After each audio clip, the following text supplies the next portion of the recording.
Welcome to back my channel, Pundit Kampung.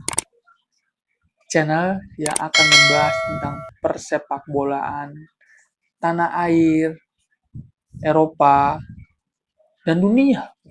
Apapun tentang bola, kita bakal bahas di sini, di channel Pundit Kampung.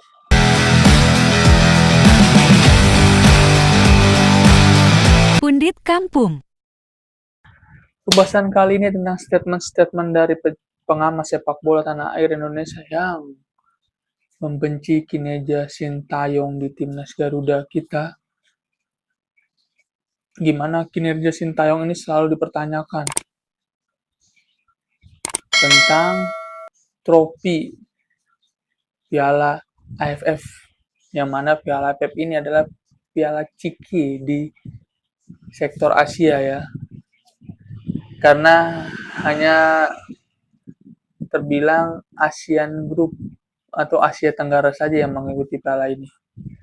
Dan banyak juga statement-statement lain yang menanyakan Sintayong gimana, karena dibaliknya Sintayong itu otaknya nggak jenius. Terus datang dari yang katanya legenda timnas kita. Dia berstatement tentang Sintayong itu nggak jenius karena nggak bisa menciptakan goal getter atau pemain bolanya itu parkir bus. Statement-statement ini yang sebenarnya sekarang sedang viral banget ya di media sosial kita. Banyak yang tiba-tiba muncul itu membenci Coach Sintayong. Menurut gue ini menurut gue ya sebagai pecinta sepak bola ya, ada apa sampai segitunya kalian membenci Sintayong, sampai segitunya kalian menanyakan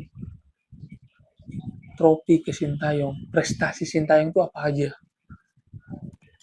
Kalau kalian sebagai pengamat sepak bola, kalian sebagai legenda atau pemain sepak bola, terutama pemain timnas, harusnya kalian tahu kemajuan timnas kita itu sekarang sudah mulai pesat. Kemarin itu sebagai tim debutan di Asia U23, kita menduduki posisi 4, yang mana kita bisa mengalahkan Korea Selatan, Australia. Itu menurut gue udah sebuah prestasi gitu sebagai pecinta sepak bola. Jadi lu nggak usah mempertanyakan hal-hal yang lain lagi. Kalau untuk Piala AFF, maaf aja ya, itu kayak Piala udah disetting aja itu juaranya antara Thailand, Vietnam, Singapura. Dan Malaysia pun jarang-jarang. Kayaknya Indonesia tuh nggak bisa gitu. Kalau kita lihat flashback lagi ya, kita masuk final di Piala AFF tuh yang senior tuh usia tahun 2010. Coba, masa permainan kita yang begitu bagus di kualifikasi grup sampai ke semifinal tiba-tiba main underperform di final gitu. Itu yang menurut gua ada tanda kutipnya. Dan kita sampai sekarang masih mempertanyakan itu. Dan Pak Erick Thohir pun udah bilang kalau Piala AFF itu sebagai uji coba untuk timnas U20, U19, U23, terutama untuk pemain-pemain Liga 1. Itu menurut gue udah bagus itu. Karena kita punya program seperti itu. Jadi program kita tuh timnas kita udah melihatnya tuh udah kancah Asia. Bukan Asia Tenggara lagi, udah Asia. Kalau lu mempertanyakan tentang Piala AFF, yang menurut gue kayak kita ambil aja lah timnas Kroasia gitu. Dia nggak pernah juara Euro, tapi dia bisa bersinar di Piala Dunia sampai masuk final. Dia pernah main di semifinal tuh dia sering. Itu menurut gue tuh sebuah prestasi biar chance kita tuh naik gitu. Dan juga pemain timnas kita tuh jadi mempunyai value yang tinggi. Kalau udah di Asia itu kita dilihat banyak scouting gitu. Kayak kemarin ada Roberto Mancini main di nonton gitu, scouting lihat-lihat di Piala Asia. Coba kalau di AFF nggak bakal ada, karena bukan agenda FIFA. Ini yang jadi pertanyaan, kenapa sih ketika persepak bolaan kita sedang maju, nongol-nongol orang seperti ini gitu. Gak masuk di akal banget, men.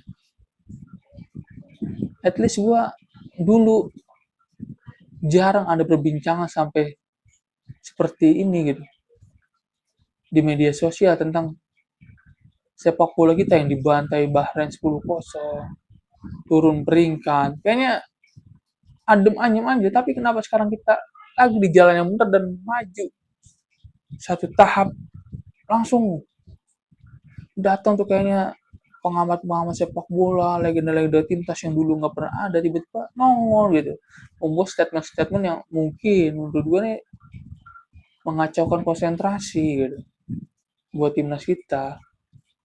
Sampai pemain kita bermain underperform, dikritik tuh nggak boleh sama salah satu pelatih timnas kita gitu. Dia bilang, lu siapa mengkritik-kritik ini? Ini yang dimaksud tuh, ketika pemain underperform dan egonya tinggi, wajar kita kritik asal mau ngebangun, nggak mau hujat dan memfitnah gitu. Itu yang sampai sekarang jadi pertanyaan tuh mereka tuh ngapain sih? Kok kayak nggak senang gitu? Timnas kita tuh maju tuh kayak nggak senang. Ada apa? Ada apakah di belakang ini gitu? Ini yang harusnya kita pertanyakan. Walaupun pro kontra itu emang harus ada ya, biar jadi.